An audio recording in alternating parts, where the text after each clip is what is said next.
Derek, you've spoken really well about how you have to approach games away from home in this division, given the teams that are in there, the size of the clubs that are in there. I'm interested to know whether that changes when you come to away games against teams like Cambridge, who are down there and in it with you, and how easy is that to do if you do have to shift your mindset? Yeah, we've had a lot of difficult games recently away from home. Ipswich, Derby, Sheffield Wednesday, and they've never been easy games for anyone. But we go to Cambridge on Tuesday night, a team that are round about us in the table, and we're looking to go in a different way. And I think that there's only 12 games to go in the season, and a lot of points still to be played for. But we will be going there to try and get the win. Is it mental as much as tactical going into an away game, or does the way you set your team up, for example, for Sheffield Wednesday away, vary very much to Cambridge? I think it differs. I think that having a large following with you in away days helps. You can see that when teams come to us, it generates a very good atmosphere between the home fans and away fans. For a player, it's man against man on the pitch, and unfortunately we've come up against Derby, Sheffield Wednesday and Ipswich in our last few games, and it's been difficult for us because they've had better players than us. But the players are in a really positive mood because at home last week against Bolton, they put up a really good performance, and the last game away from home was against Fleetwood, and we were really unfortunate not to come away there with something. Is Fleetwood away a bit more representative? It was a derby, it was a vociferous atmosphere, but in terms of size of the stadium, size of the crowd, of more what you'll experience away from that big 6, 7, 8? Yeah, of course. I think that going away from home on Tuesday night against Cambridge, they're a similar club from the point of view is that they're in and around us about the table. They've got very good support, but it's a game that we're going to go there and try and win. And we've got to a point in the season where we know what we've got to do to stay in this division. I imagine, Derek, you're not the kind of man that likes phrases like six-pointer, but is there more onus on the outcome of games like this because it has implications on them as well as you? Yeah, I mean, it would mean that we would go 6 points ahead of Cambridge, so that is a 6-pointer to us, and it's a game that we'll go there and try and win. We know that it's a difficult venue to go to. They did well on Saturday against Portsmouth, but we've got a lot of talented players in our squad. You saw that on Saturday. We went in toe-to-toe with Bolton, created a number of really good opportunities, and unfortunately we didn't get the goal. Goal scoring seems for a lot of the teams towards the bottom end of the division, there are a lot of 0-0s, 1-0s either way. Is that a deciding factor? Is that a difference between the haves and have-nots, those who can score lots of goals and those who perhaps don't?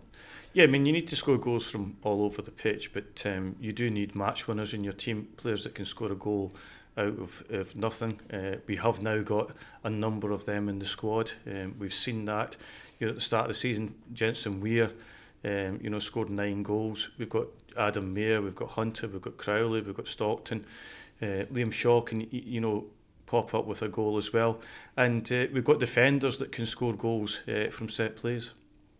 As far as that threat is concerned, you talk about it being from all over the pitch. Is that something that's changed for the better?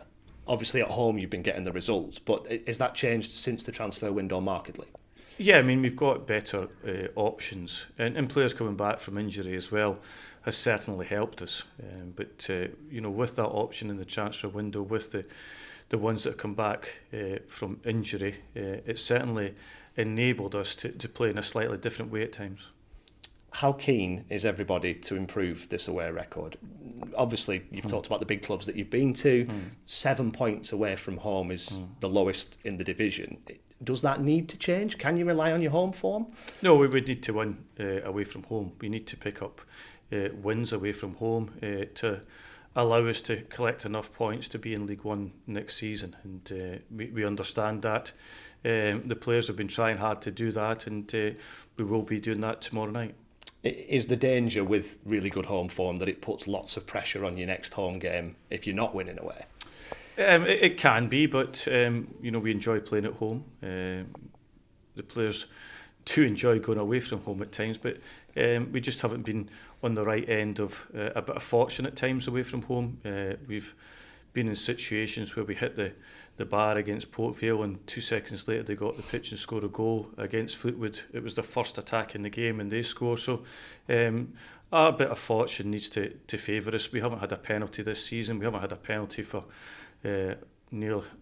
since last season against Bolton. So these are things that need to change for us. Just on the penalties thing, that is remarkable, isn't it? Is there any explaining that?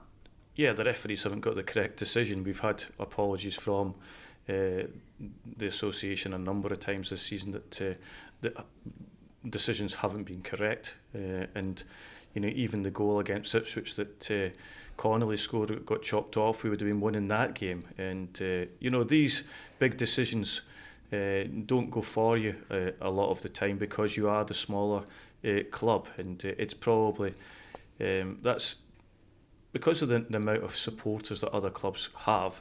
Does put pressure on the officials. I think it's 4 of the bottom 8 have been promoted in the last couple of seasons, yourself included, Cambridge included in that. Do you think there's something in that? Does that show that it's quite difficult to establish yourself in this division? And maybe, as you said, there is an impact of the size of your club? Well, I don't think it's the size of the club. I think it's the size of your pockets, because there's smaller clubs that are able to finance it through different ways. Having 10,000 supporters or having 20,000 supporters doesn't really make a difference. It's the size of the owners, the size of the money that comes in is the huge beneficiary, and that's what enables you to go out and get better players. Does that also tell you potentially that there is quite a big gap between League One and League Two, because clubs like yourselves in Cambridge have got out of League Two and been successful? Yeah, I mean there is a gap, but there's clubs in the National League that are paying more money than clubs in League One. There's clubs in League Two that are paying more money than clubs in League One. It's a cycle that happens, and we just have to get on with it. It is difficult to try and do deals and get players in because of that, but we've done well, so far with 12 games to go. We're still in the mix. A dozen games, as you mentioned.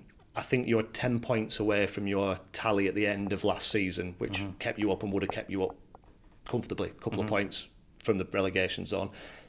Do you think the same will be enough this year? Do you think 42 would keep you up this year? I think it'll be more than that. I think that there'll be a number of teams that will pick up more points than that. We've obviously got to finish above the 4 teams below us, and we'll try and do that. But we'll have to have more points than that. So you would need more than a point again, on average, would that be fair to say? Yes. Therefore, having targets, obviously you've only got 12 games left, is there a target in mind? The target every game is to win, and we go into every game to win. We can't go into games, saying that this is going to be a must-win game, etc., because a lot of people would have written off against Derby at home, against Bolton at home. So we've picked up good points against them, and we'll have to win games between now and the end of the season that will surprise, a lot of people.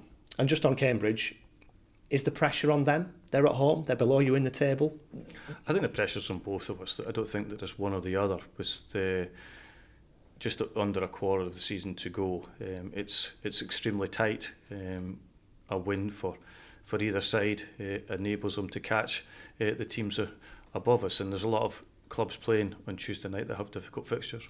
And I know you've spoken about wanting to reel in the teams that are above you. I'm sure they'll be thinking they can reel you back into within touching distance. Is this going to be a picture that changes from fixture to fixture? Yeah, I mean, it still looks like there's 8 or 9 teams still in the mix. There's a number of teams that have got away, I think, that have picked up wins recently. I think that Cheltenham the other night beating Fleetwood, who had come off an FA Cup game, was always going to happen. Accrington being able to win against Forest Green, where they get a player sent off. I think that these things happen, and we can only look after ourselves. And at this moment in time, we're going to have to win more points than the team that is directly above us. Is the time to look at that stuff when your game's finished and the full-time whistle's gone, and then you look at the implications of what happens elsewhere? Yeah, of course. I think that we've got 36 points to play for. Accrington have got more than that to play for. So we probably have to look at the team above that, which is Burton, and try and catch them and put them into a situation where they're below us. But at this moment in time, they're probably the one team that has it in their own hands is Accrington. Personnel-wise, I know you had a striker in and a striker out at the weekend with Stockton back and Mellon out. Is that still going to be the same situation? It is for tomorrow night, yes. We're still looking to add that in a free transfer, but we haven't done anything as yet. And personnel-wise, generally, any other change from the squad from the weekend? We've got a number of players that are struggling from Saturday. We've got a bit of illness for one player that will miss out, but other than that, we're good. It's that schedule thing, isn't it? If you get somebody who gets a little knock on a Saturday, you've got to go again on Tuesday. Does that make it more difficult, the congestion of the fixtures? It does, especially when you're away from home as well. We'll travel on Monday and then go down there and be ready for the game.